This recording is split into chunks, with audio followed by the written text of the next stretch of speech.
Hello, this is a video for COMP345, week 7, slide set 7. This is the last video for slide set 7 out of series of 3. So let's go to the slides. Remove this here.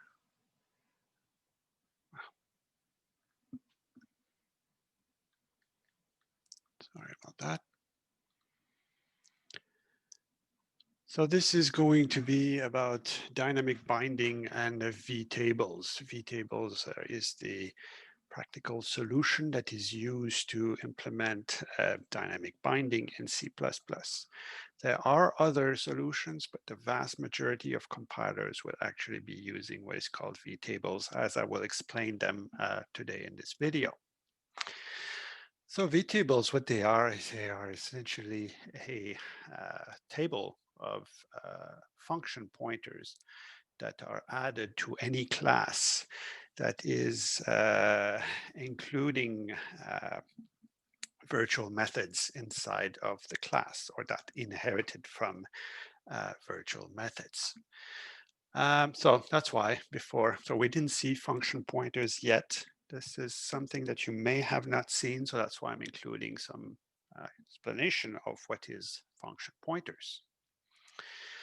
So what is a function pointer? Well, the name says it, it's a pointer, and it's a pointer that instead of pointing to some data, it is actually pointing to a function that you want to execute. Okay. So as you may know, when you, for example, have assembly code, if you want to execute a subroutine, then you basically branch to a specific address in the computer's memory, and then you continue executing your program from this address. Okay, so the function pointer is exactly the same idea here. You tell the runtime system when you want to use a function pointer, you essentially tell the runtime system to branch to a certain address, the address having been stored in the function pointer. So, it's a pointer, but that point to the first address of a certain function's code. Okay, so it's essentially a branching operation when you execute a function pointer, when you execute a function that points to that is pointed to by a function pointer, it is basically using directly a branching mechanism. So that's one of those things that makes C++ and C at very low level. So what it does enable, it enables you to call to different functions in time. So if you have a certain family of functions which have, as we will see, they must have the same signature. If you have a family of functions that all have the same signature, and depending on a certain condition, you want to branch to any of these in time and make a decision as to which one is going to be branch upon in time, then you change the value of the function pointer. Okay. That's what is function pointers used for in C and C++. So as I just mentioned, the great restriction about that was in C and is also in C++ is that all these functions, if you declare a function pointer, it can only point to a function that has exactly the same signature. If you're trying to assign to this pointer a function that does not have the same signature, that would result in a compilation error. You have some other languages for which you may have this restriction to be lifted, but that would assume that this language would implement what is called multiple dispatch. C and C++ they implement single dispatch. Okay, so what that means is that when you bind a function to a function call to a certain function, then only the number and types of parameters are taken into consideration to determine what function can be or will eventually be branched upon. Okay, you have some more advanced mechanisms that allow what is called multiple dispatch, in which case you can actually branch to a function with any number of parameters or any type of parameters. Of course, that requires a much more elaborated runtime system. So C and C++, as well as many other languages, implements single dispatch. There's actually quite a few programming languages that would implement multiple dispatch. It's not a good thing. It is a good thing, but it requires more processing time at runtime. So here's a very simple example about function pointers. So basically here I am executing a certain function depending on a certain condition. So essentially this switch function here receives a character which is an operation code. Depending on which operation code you pass to this function named switch, then it will branch upon any of these functions here. Okay. And then you pass the two parameters to this, basically these are arithmetic expressions, arithmetic operations that you have implemented as part of this, this code here. So that's, of course, not using function pointers. If you want to do somehow the same kind of thing, but using function pointers, what you can do is instead of passing this code here to this function, you would pass a function pointer. So in red here is how you declare a function pointer. Here it's declared as a parameter. You can also declare, of course, function pointer as a variable inside of the function. Here it's as a parameter. So here you see that you have the name of this function. It's a pointer, so it's a function pointer. And then you have the type of both of the parameters to this function. So you see that this parameter here can only be, can only receive a function pointer that has exactly this same signature. It receives two floats and outputs a float. If you try to pass a function pointer to this function, which does not have this exact signature, it's going to result in a compilation error.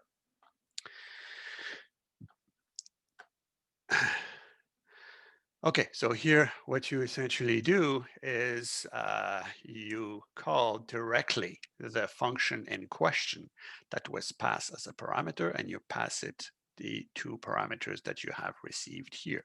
Okay, so you see here this is a function call.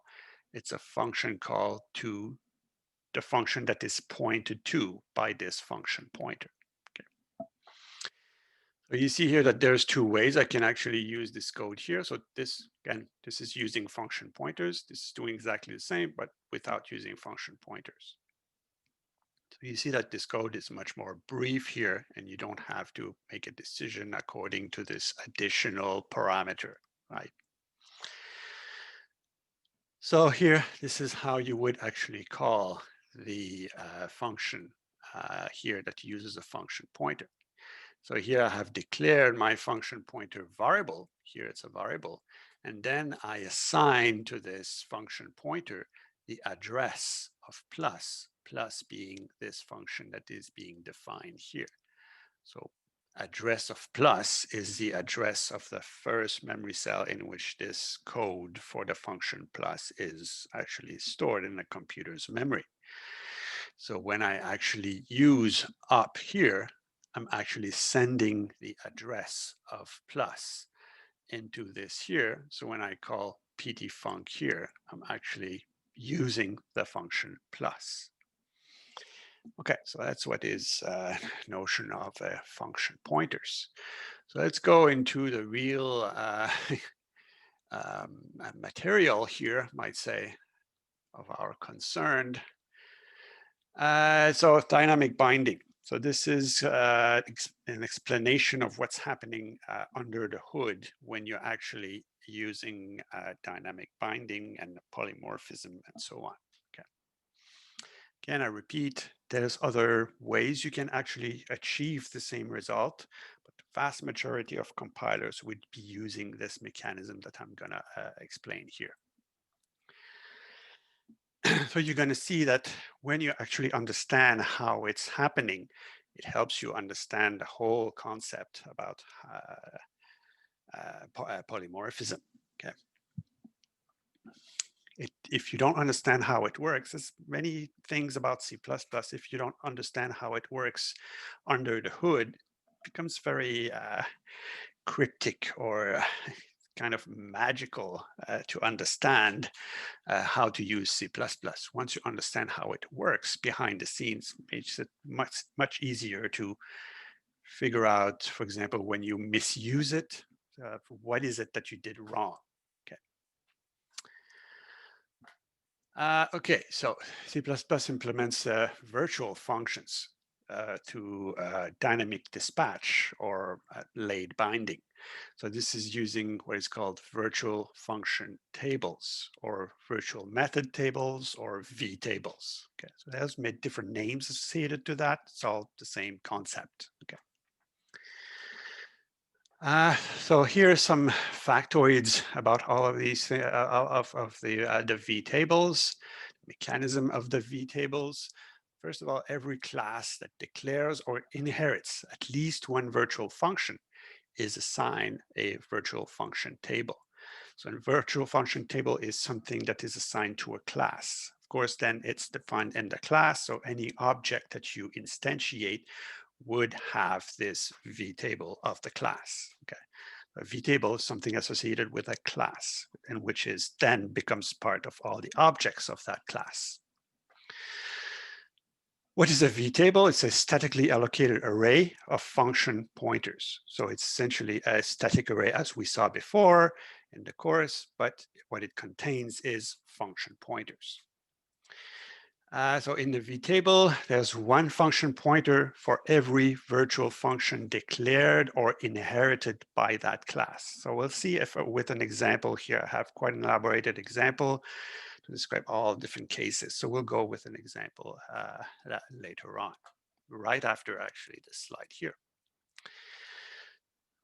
So there is an entry in the vtable for each of the functions in that class that are declared as virtual in that class or inherited as virtual by one of its parent classes or base classes.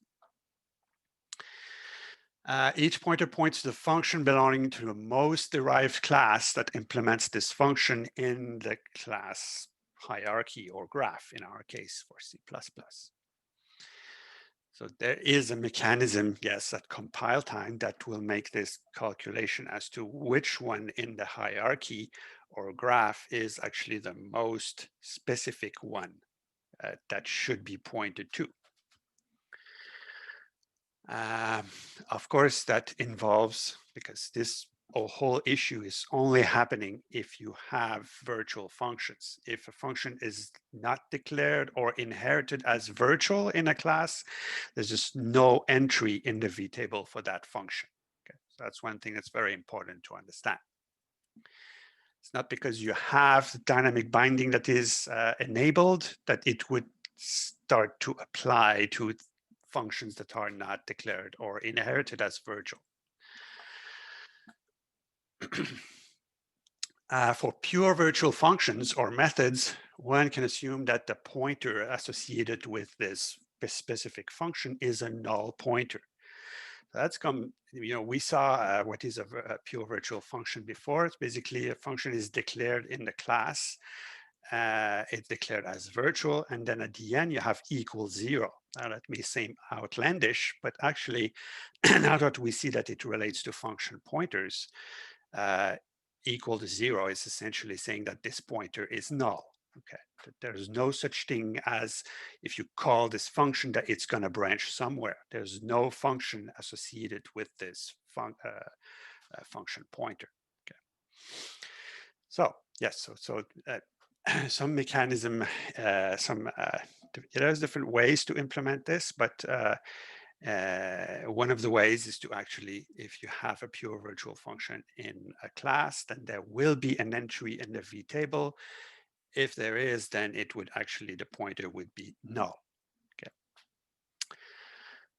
So depending on what compiler you are using, if you're trying to execute a pure virtual function, it may result in a runtime error. But most the latest compilers would actually throw an exception if you try to call a function that is pure virtual from the class. So essentially, when it's going to reach the null pointer in the vtable, it's going to misbehave. Every object that's created that belong to this class hierarchy that has virtual functions will keep its own vtable, which it got from its own class. And then we'll use this vtable to determine where the functions are for each of the virtual functions that it declared or inherited. And then finally, when this object is assigned to a variable of one of its supertypes, its own subtype table will be kept. So this is how the subtype behavior, the subtype specific behavior will actually be triggered. So you might have a variable that is declared that is of a supertype, but then the vtable that is going to use for this is going to be the vtable of the object that is pointed to by this pointer. Okay, so that's why when you execute the object, it's going to execute subtype behavior. So here's the example. I actually put it on the board here. So I'm going to briefly present the program here, and then I'm going to go back to the board or go to the board. So here you have a base class, and then you have two classes, derived one and derived two. You have your base class here, derived one and derived two, right? And then you have derived three, which is inheriting from derived one. Okay. Of course, here for the sake of simplicity, well, there's not much sense, in terms of what this program is doing. The point of the example is to show, to demonstrate a lot of different cases of what's happening when the vtables are constructed. Okay, there's not much sense about what this program is doing. The only goal is to demonstrate an example about vtables. As you see here, I have some of the functions which are declared as virtual. So these three here are F1, F2, F3 are virtual. F4 is not. F3 has been declared as pure virtual. Okay. Then in derived one, of course, derived one inherits from all of these here. You see that F1, function one, is actually overridden by overriding this one here that is inherited. Function F5 is not inherited, so that's a new function that is being declared inside of this class here, as well as function F6, except that function F5 is declared as virtual here. As I mentioned before, here you might say, well, function F1 is not virtual because there's no virtual keyword here. That would be wrong. A function, if it's inherited as virtual and then redefined inside of one of the subclass, it is still inherited as the virtual virtuality of the function is an inherited trait of the function. So yes, this function, as far as this class is concerned, this function is a virtual function. Then in derived two, it declares 2, 3, 4, 5, which appears to none of them is virtual, but as we see, 2, 3 are declared as virtual. Okay, 5 is not declared here, so that's a new declaration here.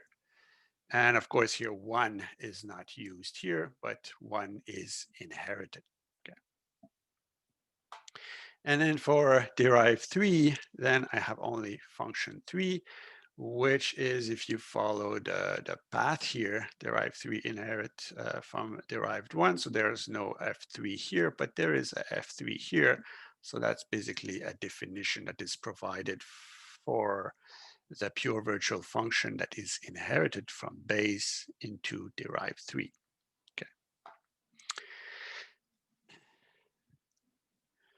So let's look, yeah, so I'm not sure you will see that very clearly in the start, but here I basically have my class base. I've listed all my functions here. Derived one, all my functions as declared in the example as we see. And then derived two, all the functions that have been declared in this class. Okay. Now, one of the things you want to do is to determine which ones are virtual. Okay. So as we see from the example in base, there's 1, 2, 3, which is virtual. So 1, 2, 3 is virtual, but 4 is not virtual. Okay. So if I go to derived one, then I see that function 5 is declared as virtual. And if I go to derived 3, there's no virtual. If I go here, none of the function declared in derived 2 are declared as virtual. Now, this is the information that I have about how it is declared. Okay, so let's make this bigger here now that we have the information. The other information that we can infer is, are there some functions that inherit virtuality? Okay, for example, F1 it's not declared as virtual here, but it's declared as virtual here. So this one is, inherits this virtuality here. So F1 is still a virtual function here, even though it's not declared as virtual here. Here, F2 and F3 are inherited as, or the virtuality of F2 and F3 as declared here is inherited and applied onto F2 and F3 here. Then I have my F3 here, which is inherited somehow. The virtuality is inherited by F3. Now, another thing I want to figure out is which one of the, let's follow my sketch here, or my list here. So what are these, what are the vtables associated with these classes? Okay. So the key is that every class that has at least one virtual method has a vtable. So we see this has virtual, this has virtual, this has virtual, this has virtual. These classes all have a vtable. Okay. Now you can then determine what are the entries in the vtable. The vtable contains an entry for every virtual function in this class. Okay. So in this case here, base has 1, 2, 3 functions which are virtual. So that's my vtable here. There's an entry for F1, F2, and F3. That's my vtable. These are pointers. So where are they pointing? We'll figure that out later. Let's just try to figure out now all the vtables. So there's a vtable for this one. This class actually has 1, 2, 3, 4, 5, 6, but only 1, 2, 3, 5 are actually virtual.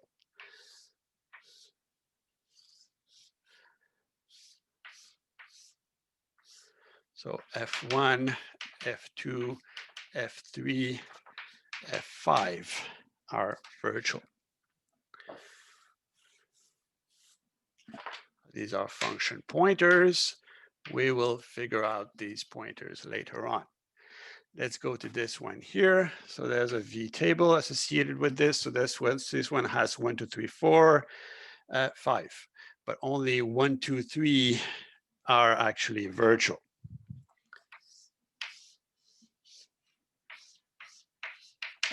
F1, F2, F3 are virtual functions in this class. For this one here, this one has 1, 2, 3, 4, 5, 6, but only 1, 2, 3, 5 are virtual.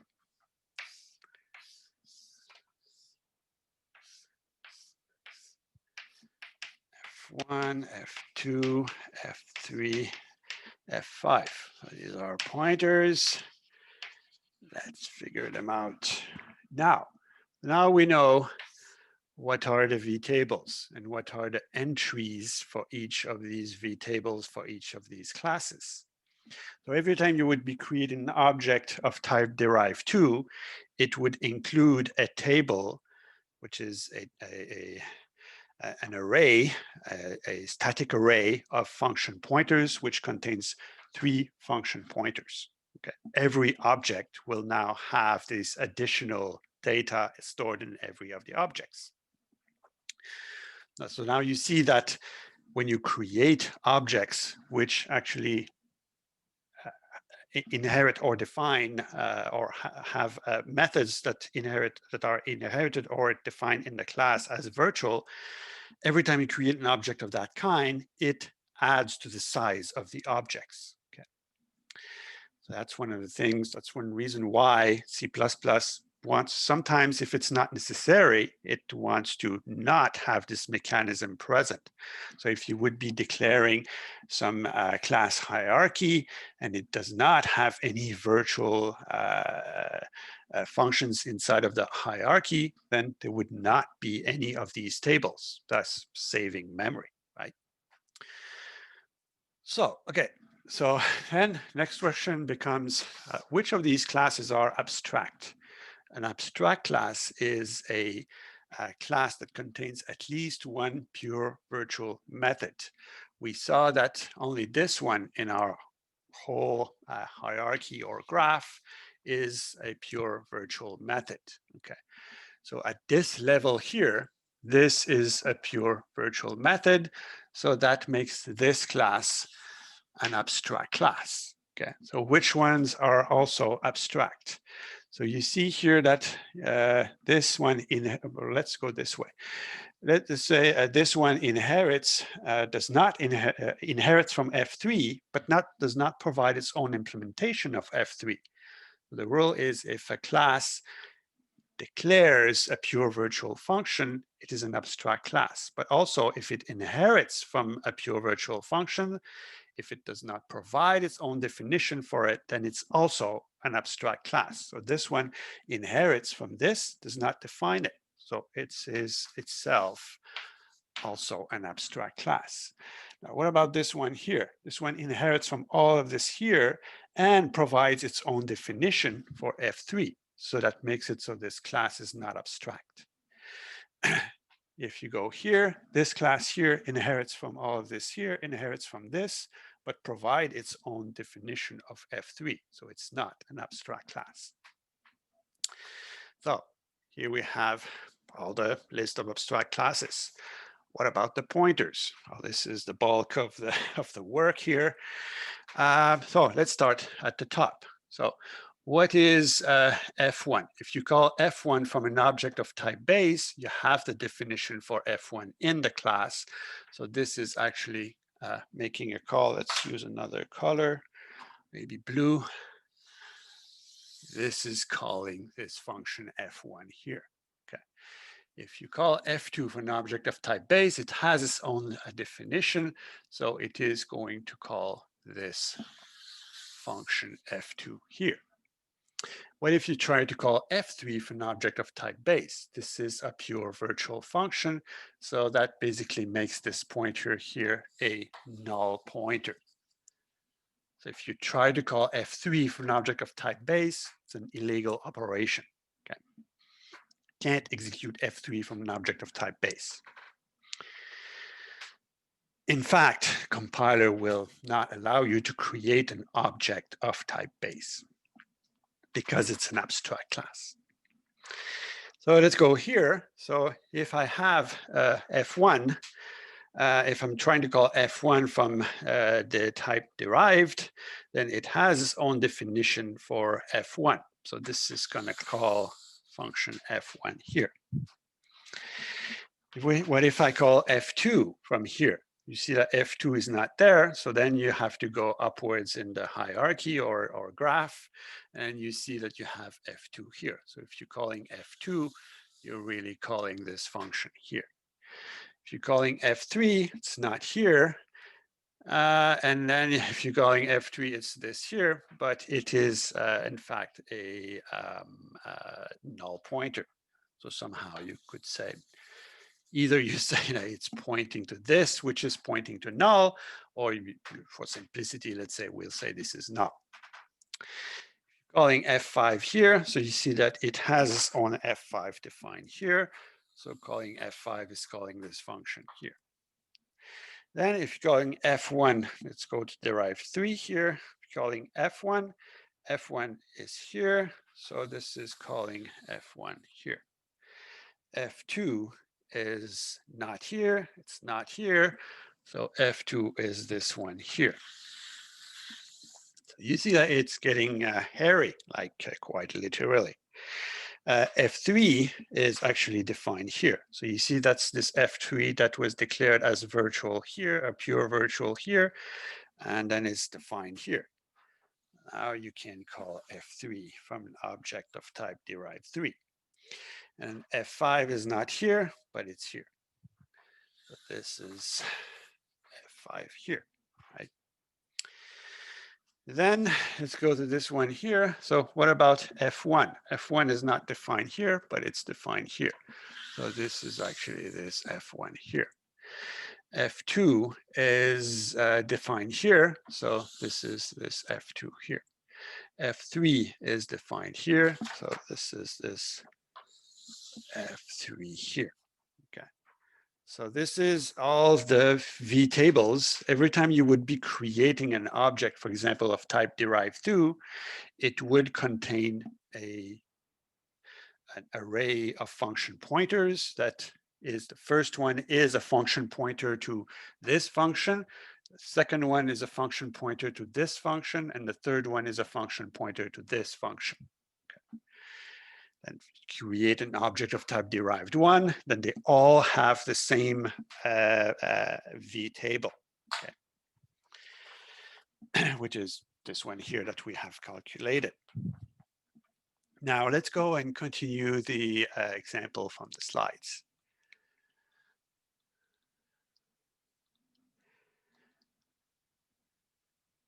Okay, here's the example. Move this here, which is in my way. You don't see it, but it's in my way. Okay, so this program, well, this is a program that we have in the lab for week 7. So you should, I strongly encourage that you fetch it and execute and play with it. I'm going to briefly explain here how it goes. So essentially here I'm creating an array of 2 objects of type, 2 pointers to objects of type base. Okay. So of course here that means that the polymorphism then is enabled when I use these 2 objects here, because these are pointers to objects. Okay.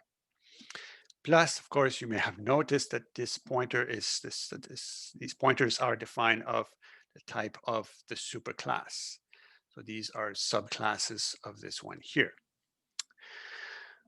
Why don't I have an object of type derived 1 also in my array? Simply because derived 1 is an abstract class. So now I cannot call new derived 1. Okay. So I have an object of type derived 2 and derived 3, which are the only non-abstract classes in my graph. So then here what I do is I proceed to call every of the functions for of these 2 objects here. So essentially here I'm calling function f1, f2, f3, f4, f5 in my object of type derived 2. So you see that derived 2 somehow has access to f1, f2, f2, f3, f4, f5. Okay. So that seems to be all the functions I can exercise from this kind of object. Okay. So what if I call function f1? Which one is going to be called? So I have instrumented, of course, my code so that it prints out to the console which function is being executed. As we see from the trace here, what's going to result is if I call this function here, then what it says, it's basically the base, the function 1 of the base class that is being executed. So you see that my pointer here for function f1 is actually pointing to the base, the f1 function of the base class, which what is my trace saying here. Okay. What about function f2? So derive2 f2 is actually calling derive2 f2. Okay. So I have my function pointer here. It actually points to this here. So that's derive2 f2. So that's what I have here. What if I call function f3? Function f3 is derive2 f3. What if I call function f4? You see that now I'm trying to have as many different cases as possible here in this example. You see that f4 is actually not in the vtable. Why? Because it's not a virtual function. So essentially here, directly, I'm calling f4 here, and there's no like dynamic branching or things like this. I'm calling derive2 f4. So derive2 or f4. Okay, no, that's one of the cases. I went too far ahead in my cases. So here it appears that I'm calling derive2 f4. However, this base array 0 object, what is its type? It's actually base. Okay. The point here is that this function is not a virtual function. I am trying to call this function f4 from an object of type base. And the base class has its own virtual, non-virtual function f4. So that's this function that's going to be called here. Okay. So now you see that if a function is not declared or inherited as virtual, then the subtype specific behavior is not executed. It's going to be the supertype behavior as declared in the variable in question, which is in this case of type base. So that's why in this case base f4 is being executed. Now, what if I'm trying to call function 5? So it may appear that my object here actually has a function 5. However, keep in mind, as I just said, that this the type of this object, visually speaking, is of type base. The type of every of the two elements of my array is the type base.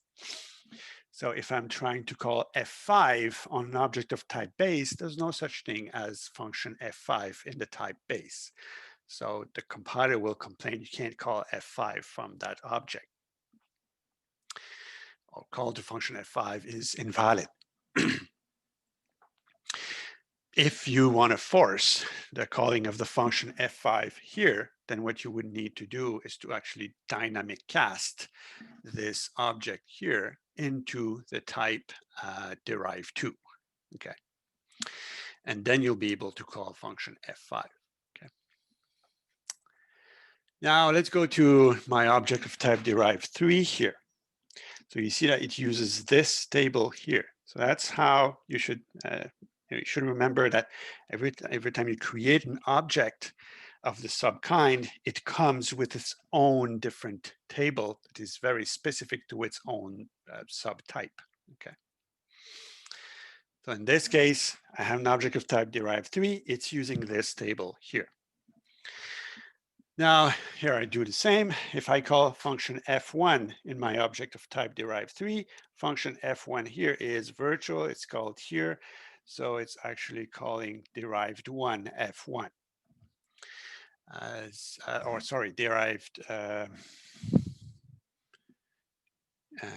Derived one, yes, derived one f1 as exemplified here, as demonstrated here.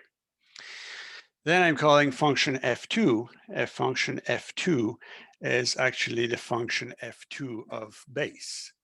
So here I'm calling base function 2.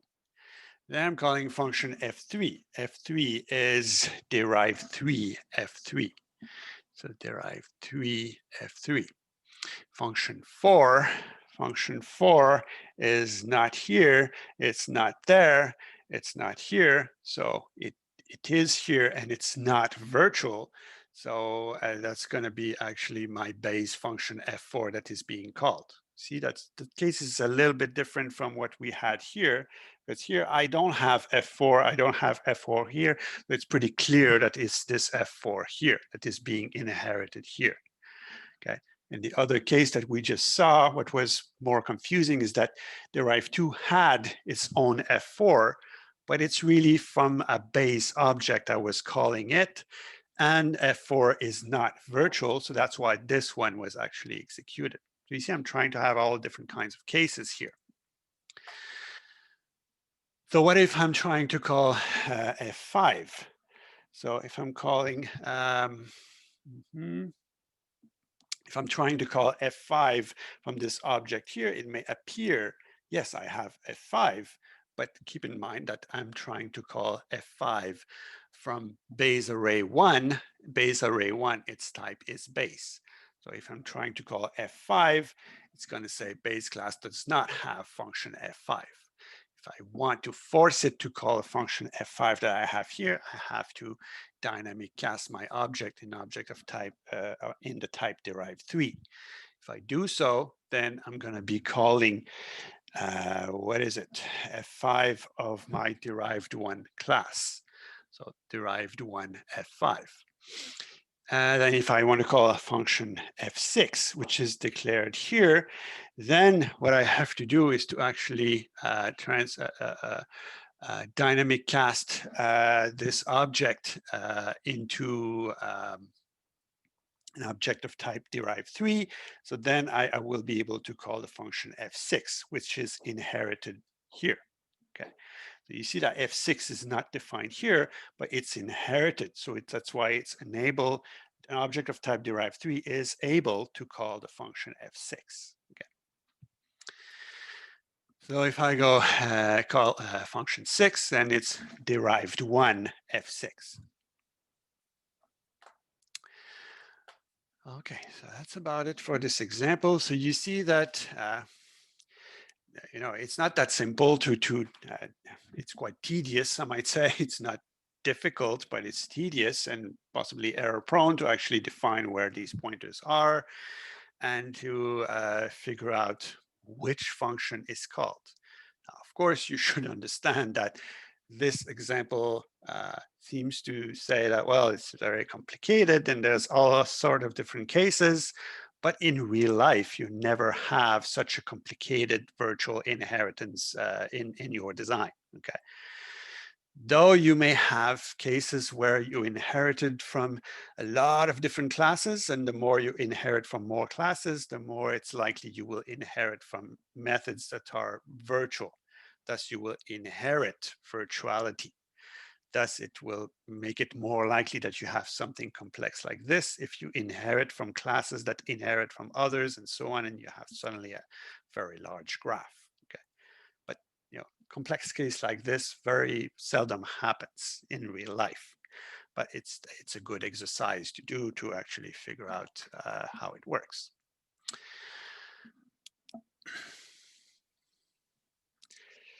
So that's it for that.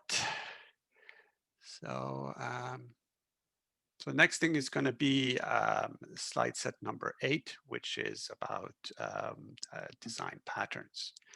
So see you later.